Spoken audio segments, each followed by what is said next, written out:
Hi everyone, आज के session में आप सभी का स्वागत है। आज हम लोग एक इम्पोर्टेंट अपडेट पर चर्चा करेंगे जो कि जेएसएससी के द्वारा ऑफिशियली जारी किया गया है। वो है संबंधित झारखंड नगर पालिका सेवा से।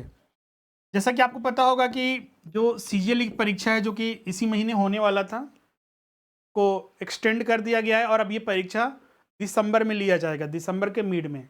उसी तरह नगर पालिका के लिए भी जो परीक्षा की तिथि निर्धारित की गई है वो 29 अक्टूबर मतलब इसी महीने के लास्ट में निर्धारित की गई है। अधिकतर छात्रों का यही प्रश्न है कि क्या सर कि इसी तिथि को ये परीक्षा होगी या फिर एक्सटेंड होगा। तो आज की इस वीडियो में उस पर भी हम लोग बात करेंगे। सबसे पहले जो ऑफिशियल नोटिस जारी किया गया है उस पर हम लोग चर्चा करते हैं। सीधे हम लोग जेएसएससी की वेबसाइट पर चलते हैं। जेएसएससी की वेबसाइट में आप जाइएगा तो यहाँ पर देखिएगा तो एक एडिशनल रिजेक्शन लिस्ट जारी किया गया है जो कि जेएसएससी के द्वारा यहाँ पर आप देख सकते हैं। इस रिजेक्शन लिस्ट में जो भी छात्र झारखंड नगर पालिका सेवा के लिए फॉर्म भरे थे तो उनका फाइनल ये रिजेक्शन लिस्ट है कि किन किन छात्रों का जो फॉर्म है जो जिसे रद्द किया गया है। तो आप यहाँ पर देख सकते हैं ये जो नोटिस है ये आज ही जारी किया गया है और इसमें जो कुल है 45 कैंडिडेट हैं जिनका यहाँ रोल नंबर मेंशन है। अगर आप इसमें हैं तो आप इसको जरूर चेक कर लीजिएगा। जिनका रोल नंबर यहाँ पर मेंशन है उनको रद्द कर दिया गया है। आप यहाँ पर देख सकते हैं।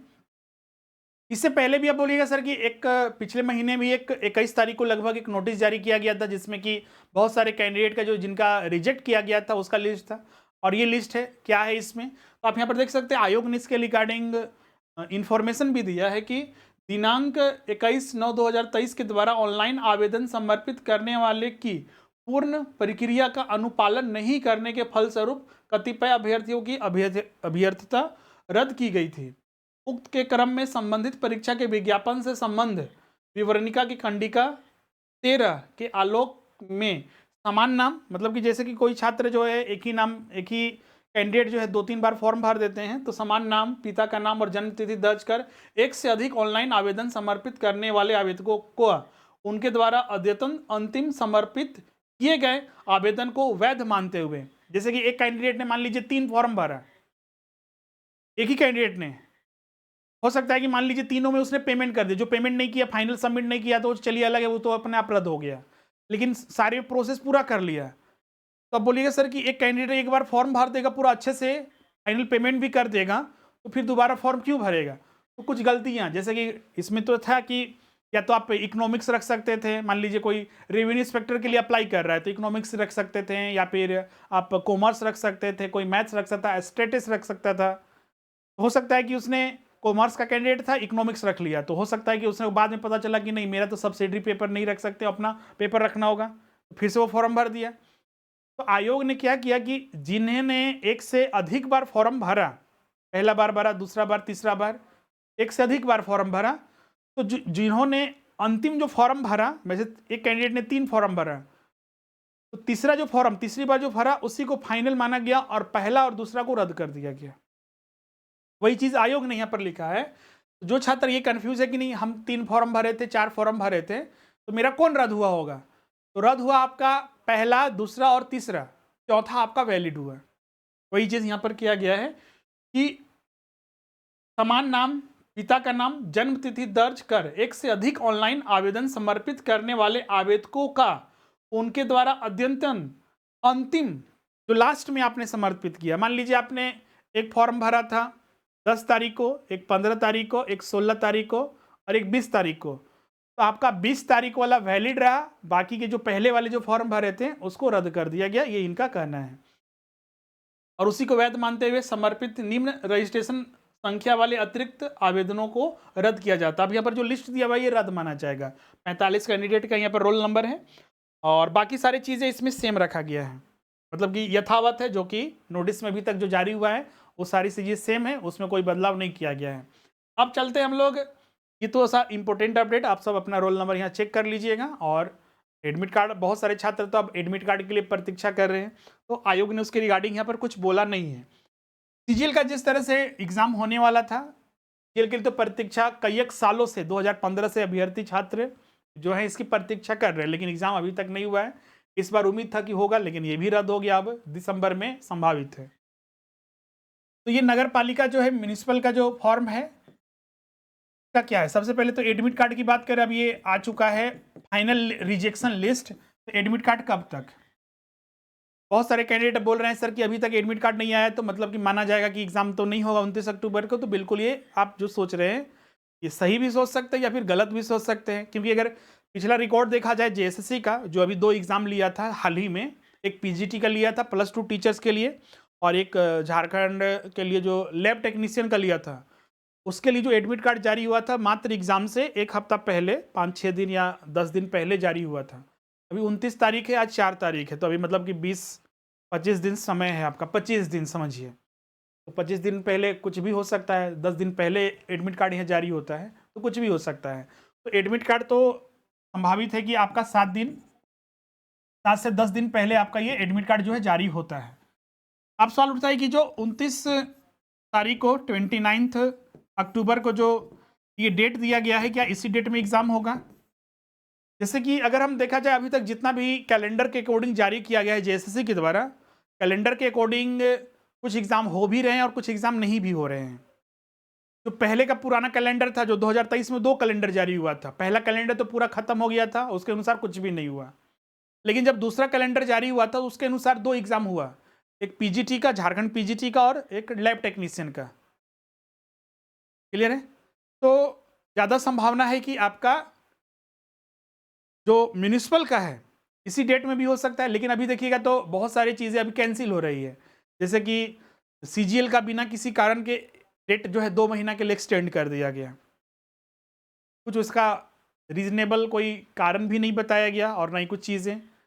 हो सकता है कि उसमें बहुत सारे अभ्यर्थी हैं, तो उसको मैनेज करने में आयोग को दिक्कत हो रहा होगा। 2 दिन में एग्ज़ाम वो लिया जाएगा, वो भी पेपर मोड एग्ज़ाम है। अब सवाल उठता है कि म्यूनिसिपल का एग्ज़ाम इसी डेट में होगा कि नहीं? सीधा सा इसका उत्तर होगा कि आपका, जैसे कि जो परीक्षाएं ली जा रही है कुछ डेट से अनुसार हो रही है, कुछ डेट के अनुसार नहीं हो रही है, लेकिन जो अभी अपडेट आ रहे हैं जेएसएससी की तरफ से या फिर जो भी, तो ज़्यादा संभावना है कि इसके जो एग्ज़ाम डेट है आपका वो एक्सटेंड कर सकता है। हाँ, लेकिन ज़्यादा दिन एक्सटेंड नहीं करेगा अब फाइनली, लेकिन जब तक नोटिस नहीं आ जाता है तब तक कहना मुश्किल है।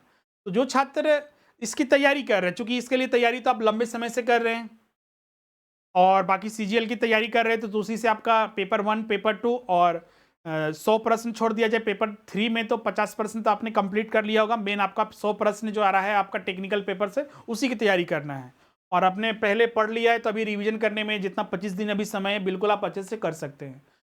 जो भी छात्र है अपना इसी डेट को मानते हुए अपनी तैयारी करते रहें, और अगर टाइम मिल जाता है तो रिवीजन के लिए ज़्यादा समय हमको मिलेगा और आप अच्छे से तैयारी कर सकते हैं, और भी अच्छे से, और भी उसको रिवीजन बढ़ा सकते हैं।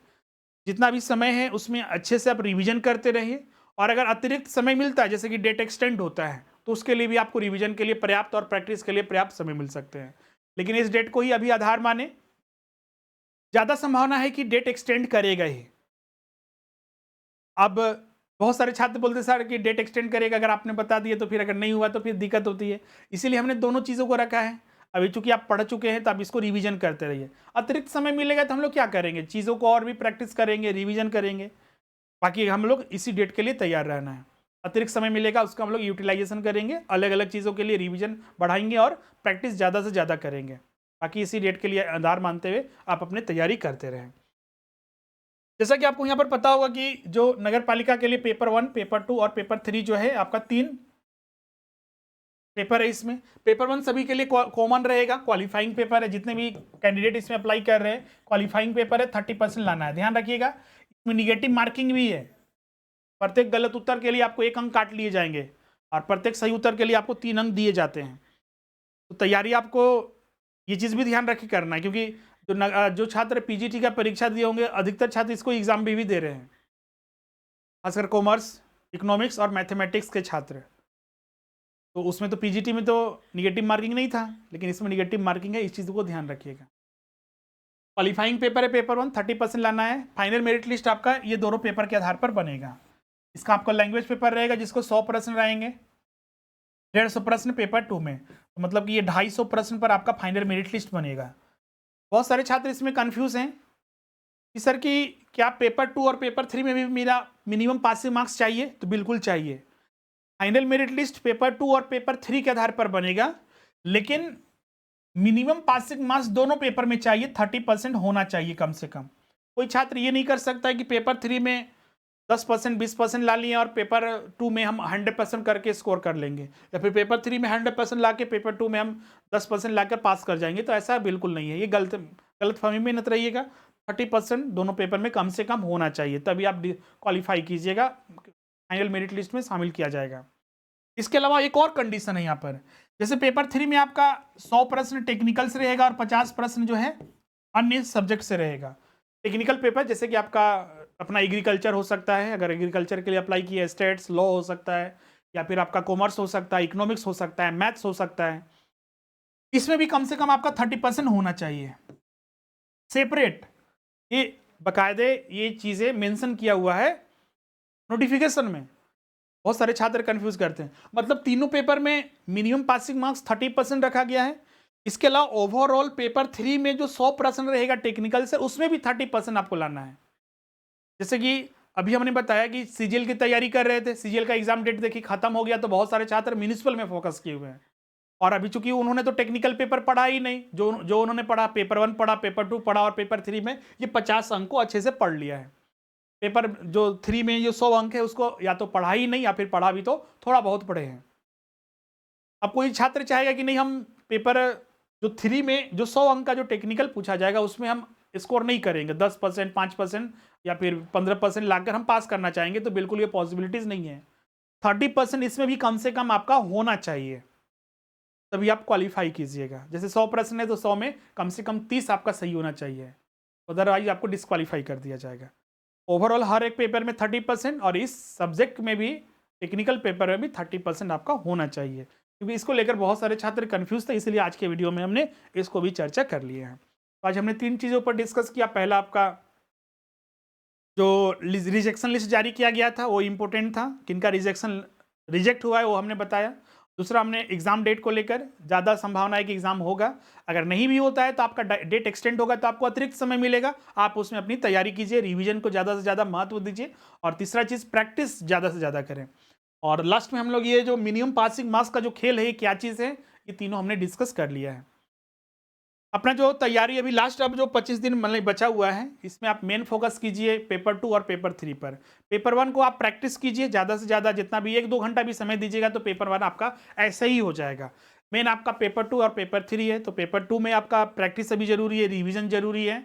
और तीसरा पेपर में आपका जो 100 प्रश्न है उस पर प्रैक्टिस और रिवीजन दोनों को रखिए, और 50 जो प्रश्न है उसमें प्रैक्टिस कीजिए, क्योंकि उसमें मैथ वगैरह भी है। मैथ से 20 प्रश्न आता है, जीएस से 20 प्रश्न और साइंस से 10 प्रश्न है, 50 प्रश्न वहीं से आता है। तो रिवीजन और प्रैक्टिस, और इसमें सेल्फ नोट्स जरूर बनाइएगा, कीवर्ड्स जरूर रखे होंगे तो उसी को रिवीजन कीजिएगा। और प्रैक्टिस के लिए आप बोलिएगा सर कि कहाँ से बुक्स वगैरह मिलेंगे, तो जैसा कि अगर क्लासेस हमारे ज्वाइन किए हुए हैं तो वहाँ पर तो आपको सारी चीज़ उपलब्ध कराई जा रही है, और भी उसमें डे टू डे उपलब्ध कराया जाएगा। बाकी जो क्लासेस नहीं कर रहे हैं तो मार्केट में बहुत सारे सोर्सेज हैं, उसको वहाँ से उठाइए, और दूसरे स्टेट का या फिर दूसरे सेंट्रल लेवल का जो प्रश्न आपके सिलेबस के अनुसार मैच करता है वो प्रश्न को सॉल्व कीजिए, या फिर नेट वगैरह में भी सर्च कर सकते हैं, बहुत सारी चीज़ें वहाँ पर मिलती है। तो आज के बस वीडियो में ये सारी इंपॉर्टेंट चीज़ें डिस्कस करनी थी। अब मिलते हैं नेक्स्ट सेशन में, आज के लिए बस इतना ही। Thank you everyone.